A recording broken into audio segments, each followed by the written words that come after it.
நாங்கள் உலகத்தில் பிரபலமான ஊழியக்காரர்கள். ஆண்டவர் என்ன சொல்லுவார்? உங்களை நான் அறியேன்.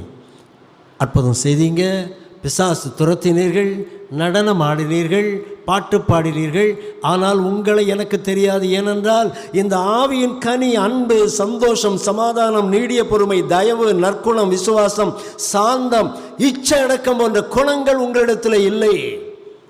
ஆகவே உங்களை எனக்கு தெரியாது என்று சொல்லுவார். அன்பானவர்களே, பிதாவின் சித்தம் செய்தவர்கள் மாத்திரம்தான் பரலோக ராஜ்யத்திலே பிரவேசிப்பார்கள்.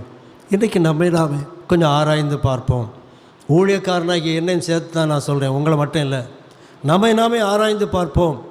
நான் கனி தருகின்ற ஒரு மகனாக மகளாக இருக்கின்றேனா? இல்லாமற் போனால் கடைசியிலே கர்த்தருடைய வருகையின் போது நாம் ஏமாந்து போக நேரிடும். அன்பானவர்களே,